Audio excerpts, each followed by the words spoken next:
La historia de Luciana, víctima de tráfico humano. Luciana tenía 24 años cuando su vida cambió para siempre. Recién graduada en administración, trabajaba en la papelería de su padre en Goiânia, un empleo temporal sin contrato formal que apenas le daba para sobrevivir. Era un trabajo sencillo, atendiendo clientes y organizando materiales escolares, pero le proporcionaba cierta estabilidad mientras decidía qué hacer con su futuro profesional. Un día cualquiera, como tantos otros, una mujer joven entró a la tienda. Aparentaba no más de 30 años y llevaba un bebé en brazos de aproximadamente 8 meses. La mujer compró material escolar explicando que era para su hija mayor, quien vivía con su abuela, mientras que el bebé que cargaba era su hija menor. Durante la transacción entabló una conversación casual con Luciana, mostrándose amigable y carismática. La desconocida comenzó a hablar sobre la vida en el exterior, especialmente en Portugal, donde según ella residía desde hacía muchos años. Pintaba un panorama maravilloso de oportunidades y prosperidad, describiendo Lisboa como una ciudad llena de posibilidades para alguien joven y ambiciosa como Luciana. Sus palabras sonaban convincentes, llenas de detalles que parecían auténticos sobre la cultura portuguesa y las ventajas de vivir en Europa. Durante esa primera conversación, la mujer mencionó que había regresado a Brasil temporalmente para pasar las festividades de fin de año y comprar materiales escolares para su hija mayor. Explicó que pronto regresaría a Portugal y que, curiosamente, necesitaba a alguien de confianza para cuidar a su bebé, ya que trabajaba todo el día y le resultaba difícil encontrar una niñera adecuada en Lisboa. Lo que más llamó la atención de Luciana fue la naturalidad con que la mujer se dirigía a ella, como si fuera una conocida de toda la vida. A pesar de vivir en el mismo barrio durante muchos años, Luciana nunca había visto a esta persona antes, algo que le resultó extraño pero que en ese momento no le dio mayor importancia. La mujer parecía genuina, bien vestida y educada, transmitiendo una imagen de respetabilidad que disipaba cualquier sospecha inicial. La conversación se extendió más de lo habitual para una transacción comercial. La mujer mostró un interés genuino en Luciana, preguntándole sobre sus estudios, sus planes futuros y su situación familiar. Cuando Luciana mencionó que tenía un hijo pequeño de poco más de un año, la mujer se mostró comprensiva y empática, compartiendo supuestas experiencias similares como madre soltera trabajadora. Antes de marcharse, la desconocida lanzó una propuesta que cambiaría todo. Le preguntó a Luciana si estaría interesada en acompañarla a Portugal para trabajar como niñera de su bebé. La oferta incluía alojamiento, comida y un salario de 45 euros por hora, una cantidad que para los estándares brasileños representaba 3 o 4 veces más de lo que Luciana ganaba en la papelería. La propuesta resultaba tentadora, pero Luciana inicialmente la rechazó. Sin embargo, la mujer no se dio por vencida y comenzó a visitar la papelería con frecuencia, aproximadamente 10 o 12 veces durante las siguientes semanas. En cada visita, refinaba su estrategia de persuasión, agregando detalles sobre la supuesta oportunidad laboral y mostrándose cada vez más cercana y maternal con Luciana. Durante estas visitas repetidas, la mujer logró identificar dónde vivía Luciana, ya que la papelería estaba ubicada a pocos metros de la casa familiar. Esta proximidad le permitió observar las rutinas y dinámicas familiares, información que utilizaría estratégicamente más adelante. La mujer demostró ser una manipuladora experta, estudiando cuidadosamente a su víctima potencial antes de dar el siguiente paso. El punto de inflexión llegó cuando la desconocida decidió visitar directamente a los padres de Luciana. Se presentó en su hogar con la misma historia convincente, ganándose rápidamente la confianza de la familia. Su comportamiento era irreprochable, educada, respetuosa y aparentemente próspera. Incluso compartió comidas con la familia, estableciendo vínculos emocionales que harían más difícil cualquier rechazo posterior. La mujer también conquistó a una tía de Luciana que vivía cerca, ampliando su red de influencia dentro del círculo familiar. Su estrategia era meticulosa. No se conformaba con convencer solo a Luciana, sino que buscaba el respaldo de toda la familia para legitimizar su propuesta. Durante estas interacciones siempre mantenía su historia coherente, demostrando un nivel de preparación que solo podía provenir de la experiencia. Luciana se encontraba en una situación económica difícil, con un hijo pequeño que mantener y un exnovio que había emigrado a Estados Unidos. La oferta de 45 euros por hora representaba una oportunidad única de cambiar su situación financiera rápidamente. En su mente calculaba que trabajando 8 o 10 horas diarias podría ganar en un año lo suficiente para asegurar el futuro de su hijo y el suyo propio. La presión familiar también jugó un papel importante. Aunque sus padres inicialmente se mostraron recelosos de que dejara a su hijo pequeño para irse al extranjero, la presencia constante y convincente de la mujer comenzó a erosionar sus defensas. La desconocida sabía exactamente qué decir para abordar cada preocupación, presentando soluciones aparentemente lógicas para cada obstáculo que la familia planteaba. Durante este periodo de seducción, la mujer siempre era acompañada por un hombre que permanecía a distancia, observando sin participar directamente en las conversaciones. Este detalle pasó inadvertido para Luciana en ese momento, pero su padre lo notó y comentaría sobre ello más tarde. La presencia de este observador silencioso era parte del sistema de vigilancia y control que caracteriza a las redes de tráfico humano. Después de semanas de insistencia y persuasión, Luciana finalmente accedió a la propuesta. La mujer había logrado crear un ambiente de confianza y urgencia que hacía que rechazar la oferta pareciera una oportunidad perdida imperdonable. La promesa de 45 euros por hora, equivalente a varios salarios mínimos brasileños, nubló el juicio de una joven madre desesperada por mejorar su situación económica. La mujer se encargó de todos los preparativos del viaje, asegurándole a Luciana que no tendría que invertir dinero propio. Se haría cargo de los gastos del pasaporte, los trámites de documentación y el boleto de avión. Esta generosidad aparente era, en realidad, parte de la trampa. Cada peso gastado se convertiría posteriormente en una deuda que Luciana tendría que pagar con su cuerpo y su libertad. El cronograma era ajustado intencionalmente. La mujer estableció un límite máximo de 30 a 45 días para completar todos los preparativos y partir hacia Portugal. Esta presión temporal impedía que Luciana reflexionara adecuadamente sobre la decisión o investigara más a fondo la legitimidad de la propuesta. La urgencia artificial es una táctica común en el reclutamiento para tráfico humano. Luciana renunció a su trabajo en la papelería y comenzó los trámites para obtener su pasaporte. La expectativa del viaje la tenía emocionada pero también nerviosa. Compró ropa nueva, imaginando su nueva vida en Europa. Sin sospechar que se dirigía hacia una pesadilla de proporciones inimaginables, la mujer la visitaba regularmente durante este periodo, manteniéndola motivada y disipando cualquier duda que pudiera surgir. Un detalle revelador que pasó inadvertido fue que la mujer nunca le proporcionó un número de teléfono directo o una dirección específica en Portugal. Toda la comunicación se mantenía a través de encuentros presenciales, y cuando finalmente entregó el boleto de avión, lo hizo a través de un mensajero en motocicleta, evitando el contacto directo. Este distanciamiento estratégico es típico de las operaciones de tráfico humano. El boleto llegó apenas 2 días antes del viaje programado, junto con un sobre que contenía 400 euros para gastos de inmigración. Las instrucciones eran claras. Luciana debía viajar sola, fingiendo ser una turista independiente, mientras que la mujer y otra joven brasileña viajarían en el mismo vuelo pero manteniendo distancia para evitar sospechas de las autoridades migratorias. La mujer le explicó que esta separación era necesaria porque una mujer adulta viajando con 2 jóvenes sin experiencia internacional levantaría sospechas de tráfico de personas en los controles fronterizos. Esta explicación, aunque parecía lógica en ese momento, era una clara indicación de que la mujer estaba perfectamente consciente de estar cometiendo un delito y había planificado meticulosamente cómo evitar la detección. La noche antes del viaje, Luciana experimentó una mezcla de emoción y ansiedad.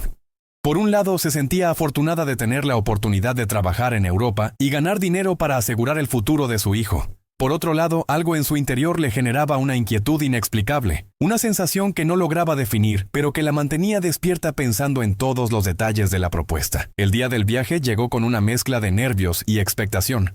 Luciana se dirigió al aeropuerto de Goiânia sin saber que estaba dando el primer paso hacia una experiencia que la marcaría para toda la vida. El vuelo tenía conexión en Sao Paulo antes de dirigirse a Milão, desde donde supuestamente continuarían a Lisboa.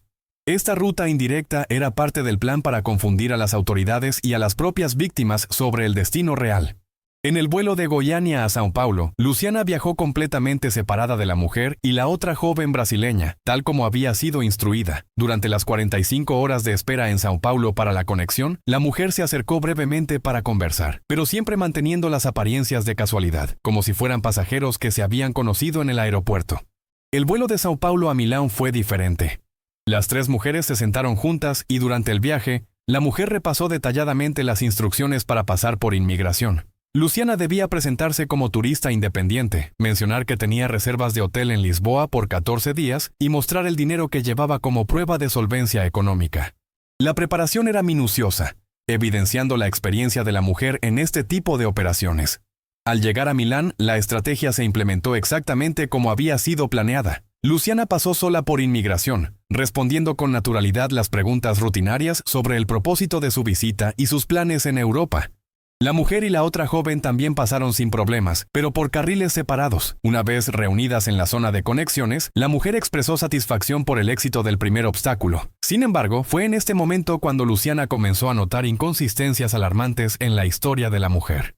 El bebé que supuestamente debía cuidar no había viajado con ellas, y cuando Luciana preguntó al respecto, la mujer explicó que el bebé vendría en un vuelo posterior, después de que Luciana tuviera tiempo de adaptarse al horario europeo. Esta explicación sonaba forzada y poco convincente. El vuelo de Milán a Lisboa transcurrió en un ambiente tenso. La mujer se mostraba más reservada y menos conversadora que durante las semanas previas. Luciana y la otra joven intercambiaban miradas de preocupación, comenzando a sospechar que algo no estaba bien con toda la situación. Las piezas del rompecabezas no encajaban como deberían. Al aterrizar en Lisboa, las tres mujeres fueron recibidas por un hombre que la mujer presentó como su esposo. Era un hombre atractivo de aproximadamente 45 años, bien vestido y de modales educados. Explicó que harían un recorrido turístico por los alrededores antes de dirigirse a su hogar, una propuesta que sonaba razonable para alguien que visitaba Portugal por primera vez. El automóvil comenzó a moverse por las calles de Lisboa, y inicialmente el ambiente parecía relajado. El supuesto esposo señalaba puntos de interés y comentaba sobre la historia de la ciudad, comportándose como un anfitrión amigable. Sin embargo, después de conducir durante varias horas, Luciana se dio cuenta de que habían cruzado la frontera y ahora se encontraban en España, algo que definitivamente no estaba en el plan original. Fue durante el trayecto en automóvil cuando la máscara de civilidad finalmente cayó. El hombre que conducía, supuesto esposo de la mujer, sacó un arma y la colocó cerca del freno de mano, manteniéndola visible durante toda la conversación que siguió. No apuntó directamente a las jóvenes, sino que la dirigió hacia la mujer, creando una escena que parecía una discusión doméstica, pero que claramente era un teatro calculado para intimidar a las víctimas. Luciana y la otra joven permanecieron en silencio absoluto, comprendiendo instintivamente que cualquier protesta o intento de resistencia podría empeorar dramáticamente su situación. El miedo se apoderó de ellas mientras el automóvil continuaba su camino por carreteras españolas hacia un destino desconocido. La presencia del arma eliminó cualquier ilusión sobre la naturaleza voluntaria de su situación. Después de 5 horas de viaje, llegaron a una pequeña villa en el norte de España, cerca de la frontera con Portugal.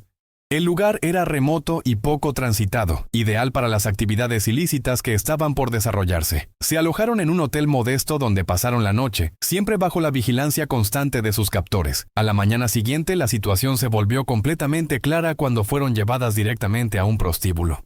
El establecimiento era viejo, deteriorado y obviamente destinado a atender a una clientela de edad avanzada y pocos recursos. Fue en este momento cuando la mujer pronunció las palabras que confirmarían las peores sospechas de Luciana. Así es como van a ser niñeras, pero van a ser niñeras de viejos. La realidad del engaño golpeó a Luciana con fuerza devastadora. No habría trabajo como niñera, no habría cuidado de bebés, no habría los 45 euros por hora prometidos por trabajo legítimo. En su lugar, había sido traficada para trabajar en prostitución forzada, atrapada en un país extranjero sin recursos, sin contactos y sin posibilidad aparente de escape. La mujer las condujo a un apartamento ubicado cerca del prostíbulo, un lugar que funcionaba como alojamiento para las mujeres que trabajaban en el establecimiento. Al entrar, Luciana descubrió que no estaba sola en su desgracia. Había 7 mujeres más viviendo en ese apartamento de 3 habitaciones, todas brasileñas, todas jóvenes, todas atrapadas en la misma pesadilla. Las edades de las mujeres oscilaban entre 18 y 24 años, siendo Luciana una de las mayores del grupo. Todas contaban historias similares de engaño y false prometidas que las habían llevado hasta ese lugar. Algunas habían sido reclutadas con ofertas de trabajo como modelos, otras como empleadas domésticas, pero todas habían terminado en la misma situación de explotación sexual. El ambiente en el apartamento era una mezcla compleja de resignación, miedo y camaradería forzada. Algunas de las mujeres parecían haber aceptado su situación y hablaban de ganar dinero rápidamente para comprar motocicletas o casas, comentarios que partían el corazón de Luciana por la juventud y la ingenuidad que revelaban. Otras mantenían la esperanza de escapar algún día, aunque sin un plan concreto para hacerlo. La primera noche en el prostíbulo fue un trauma que Luciana jamás olvidaría. Le explicaron que su horario de trabajo sería de 7 de la noche a 7 de la mañana, con apenas 2 horas de descanso para cenar. Era un cronograma diseñado para quebrar la resistencia física y mental de las mujeres, manteniéndolas en un estado constante de agotamiento que dificultara cualquier intento de planificar una fuga. El funcionamiento del lugar era simple y cruel. Los clientes compraban bebidas para las mujeres, y por cada copa consumida ellas recibían 15 euros, mientras que la casa se quedaba con una cantidad igual. Sin embargo, la verdadera ganancia para los traficantes provenía de los servicios sexuales que las mujeres se veían obligadas a proporcionar, servicios por los cuales recibían una fracción mínima del pago total. Luciana pasó esa primera noche escondiéndose detrás de las columnas que sostenían el salón principal del prostíbulo. Había 4 o 5 pilares distribuidos por el espacio, y ella se movía constantemente de uno a otro, evitando el contacto con los clientes. Su estrategia era mantenerse visible pero inaccesible, esperando que la noche pasara sin tener que enfrentar la realidad de lo que se esperaba de ella. Cerca de las 6:30 de la mañana, cuando el prostíbulo estaba a punto de cerrar, apareció un hombre que las otras mujeres identificaron como el patrón. Era un español alto, muy blanco, que a pesar de su apariencia intimidante, parecía ser querido por las mujeres que trabajaban allí desde hacía más tiempo. Su llegada marcaba el final de la jornada laboral y el momento de rendir cuentas sobre las ganancias de la noche.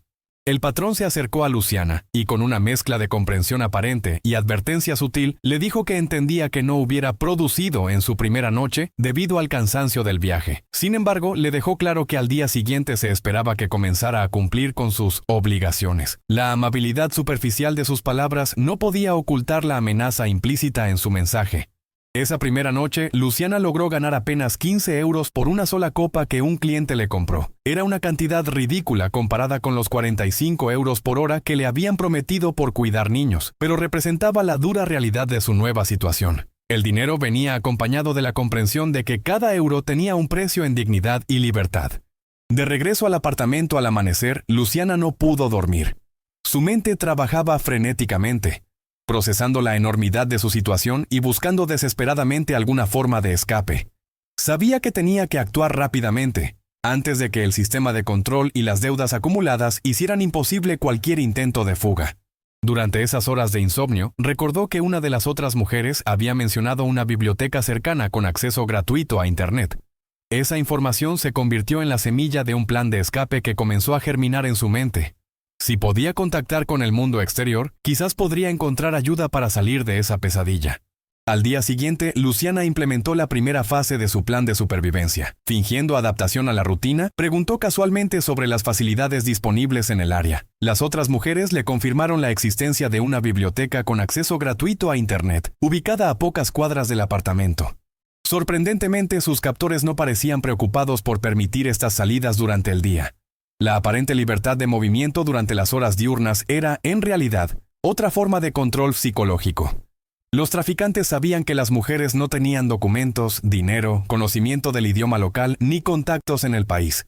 Sin estos recursos esenciales, escapar parecía imposible, por lo que permitir cierta movilidad diurna creaba una ilusión de libertad que hacía más tolerable la situación. En su primera visita a la biblioteca, Luciana logró contactar a un amigo en Brasil a través de Messenger. Le contó toda la verdad sobre su situación, sin omitir detalles sobre el engaño y la trampa en la que había caído. La reacción de su amigo fue una mezcla de shock y preocupación práctica. Le advirtió que sus padres podrían no aceptarla de vuelta si se enteraban de lo que había ocurrido. Sin embargo, el amigo también le proporcionó información crucial. Tenía conocidos en la región del Algarve, en Portugal, que podrían ayudarla si lograba llegar hasta allí. Estas amigas ya habían obtenido documentación legal y conocían bien las redes de apoyo disponibles para mujeres en situaciones similares. Esta información se convirtió en el faro de esperanza que Luciana necesitaba para mantener su determinación. La segunda noche en el prostíbulo, Luciana logró vender 2 copas de bebida, ganando 30 euros. Aunque era una cantidad pequeña, representaba el doble de lo que había ganado la noche anterior. Más importante aún, le confirmó que podía sobrevivir en ese ambiente sin prostituirse, al menos temporalmente, utilizando solo las ventas de bebidas como fuente de ingresos. Durante esa segunda noche, Luciana observó cuidadosamente la dinámica del lugar y las rutinas de seguridad.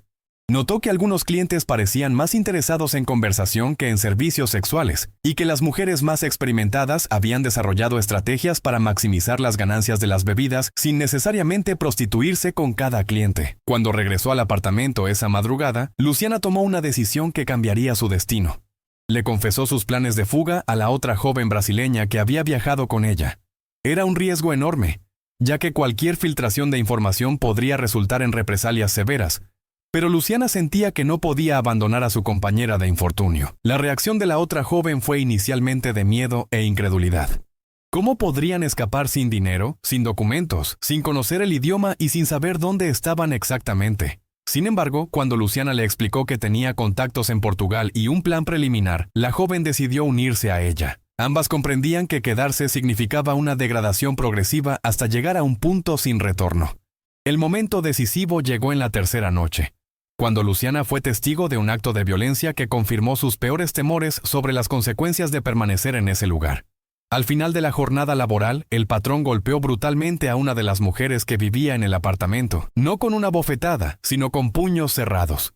La escena le demostró que la aparente amabilidad del hombre era solo una fachada que podía desaparecer en cualquier momento. Esa madrugada, de regreso al apartamento, Luciana le dijo a su compañera: «Nos vamos mañana por la mañana. ¿Tienes el valor de hacerlo, sabiendo que si nos atrapan probablemente no saldremos vivas?». La pregunta encerraba toda la gravedad de la situación. No se trataba simplemente de escapar de un trabajo desagradable, sino de huir de una organización criminal que no dudaría en usar la violencia para proteger sus intereses. La otra joven, viendo la determinación férrea en los ojos de Luciana y comprendiendo que era su única oportunidad de recuperar su libertad, aceptó unirse al plan de escape. Ambas sabían que estaban apostando sus vidas, pero permanecer significaba una muerte lenta de su dignidad y espíritu. El plan era simple pero arriesgado. A las 7 de la mañana, cuando regresaran del prostíbulo, Luciana empacó discretamente 2 mudas de ropa en la misma bolsa pequeña que usaba habitualmente para ir a la biblioteca. Era crucial no levantar sospechas llevando equipaje adicional. También guardó cuidadosamente sus documentos y el poco dinero que había logrado acumular. 75 euros en total. Salieron del apartamento fingiendo dirigirse a la biblioteca, como habían hecho en días anteriores. Sin embargo, esta vez caminaron directo hacia la estación de tren, ubicada a pocas cuadras de distancia. El corazón de Luciana latía con fuerza, sabiendo que cada paso las alejaba de la seguridad relativa del apartamento, pero las acercaba a la libertad. En la estación, se encontraron con una anciana que atendía una pequeña cafetería. Luciana, ya llorando por la tensión acumulada, se acercó a ella y le contó su situación. La mujer, que tenía aproximadamente 70 años, no mostró sorpresa ante la historia. Su reacción sugería que no era la primera vez que se encontraba con mujeres huyendo de situaciones similares. La anciana les ofreció un desayuno gratuito y les explicó que con los 75 euros que tenían solo podrían llegar hasta Coimbra, no hasta Lisboa.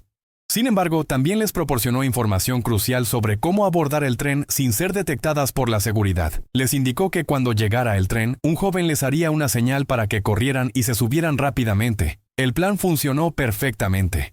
Cuando el tren arribó a la estación, el joven señaló el momento apropiado y ambas mujeres corrieron y se subieron al vagón sin mirar atrás. Durante todo el viaje hasta Coimbra, Luciana mantuvo los ojos fijos hacia adelante, resistiendo la tentación de verificar si alguien la seguía.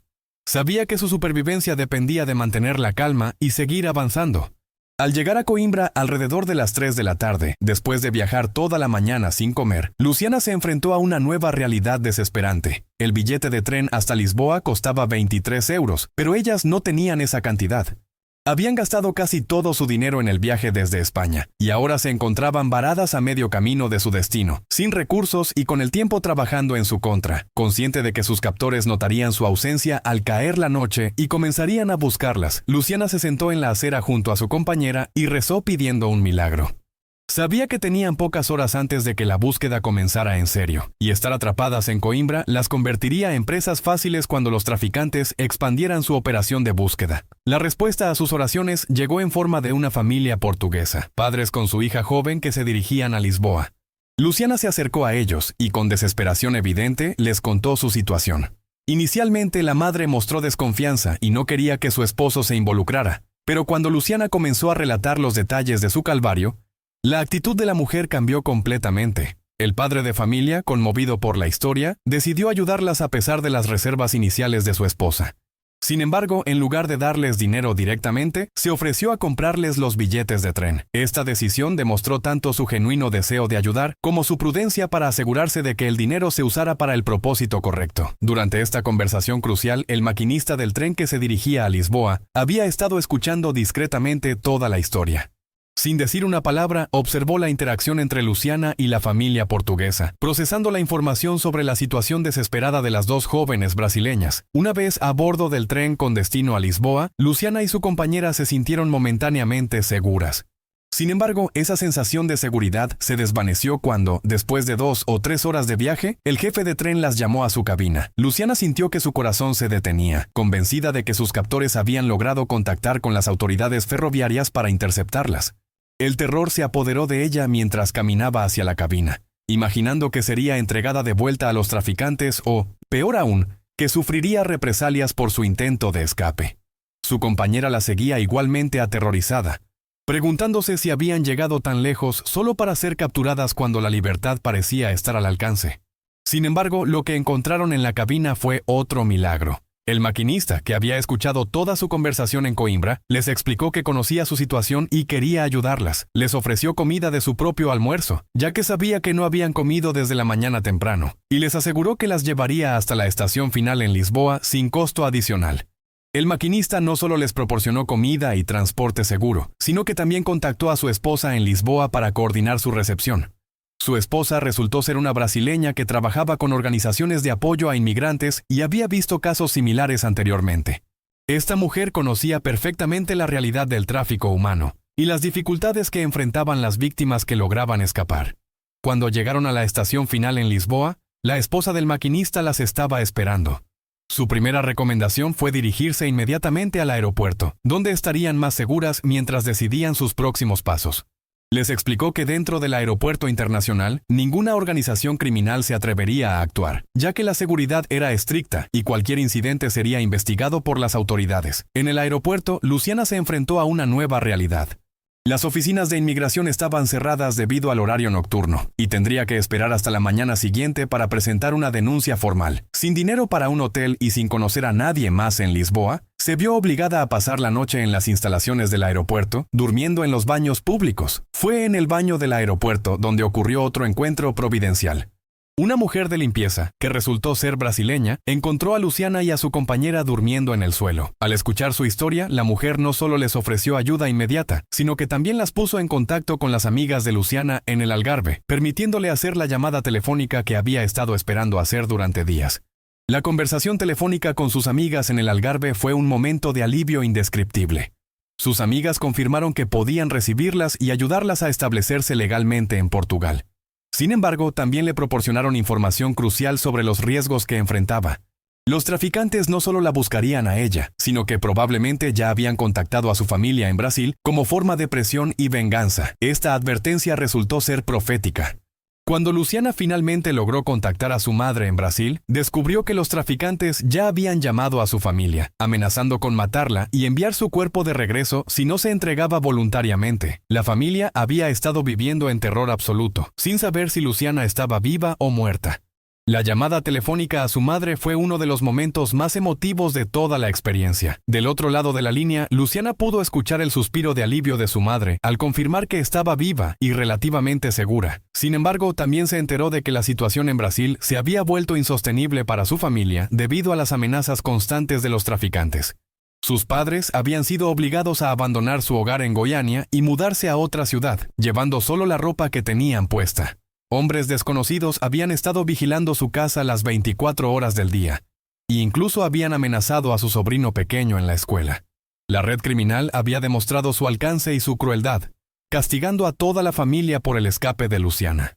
Con la ayuda de sus amigas del Algarve, Luciana logró viajar hasta esa región de Portugal, donde comenzó un proceso largo y difícil de reconstrucción de su vida. Trabajó inicialmente en McDonald's, luego en una marisquería y finalmente como empleada de limpieza, trabajando 12 a 14 horas diarias para establecerse económicamente y ayudar a su familia en Brasil. Durante año y medio, Luciana vivió en un estado constante de alerta, siempre mirando por encima del hombro, temiendo que los traficantes la encontraran. Sin embargo, gradualmente logró obtener documentación legal, abrir una cuenta bancaria y construir una nueva vida basada en el trabajo honesto y la determinación de sobrevivir. El momento de la justicia llegó cuando Luciana fue detenida por las autoridades portuguesas debido a problemas con su estatus migratorio. Irónicamente, esta detención se convirtió en una oportunidad para presentar formalmente una denuncia contra la red de tráfico humano. Durante su breve periodo en custodia, proporcionó todos los detalles sobre la operación criminal, incluyendo nombres, ubicaciones y métodos utilizados. Su testimonio contribuyó a una investigación más amplia que resultó en el arresto de varios miembros de la red, incluyendo a la mujer que la había reclutado inicialmente en la papelería de Goiânia. Ver a sus captores enfrentar la justicia proporcionó a Luciana una sensación de cierre, aunque el trauma de la experiencia continuaría afectándola durante años. Después de año y medio en Portugal, Luciana tomó la difícil decisión de regresar a Brasil.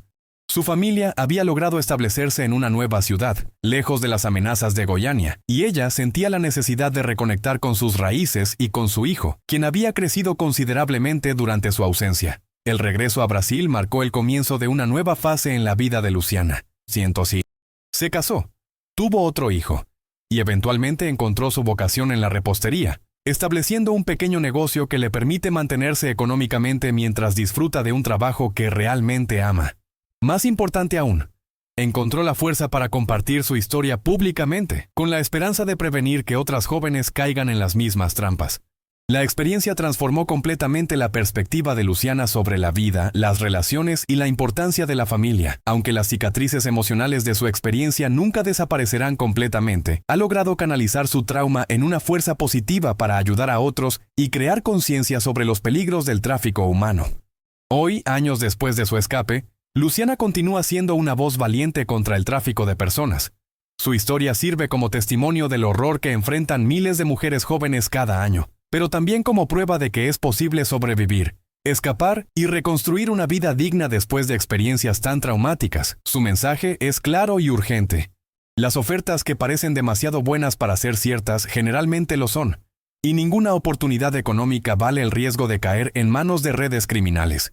La educación, la prevención y el apoyo a las víctimas son las únicas armas efectivas contra esta forma moderna de esclavitud que continúa destruyendo vidas en todo el mundo.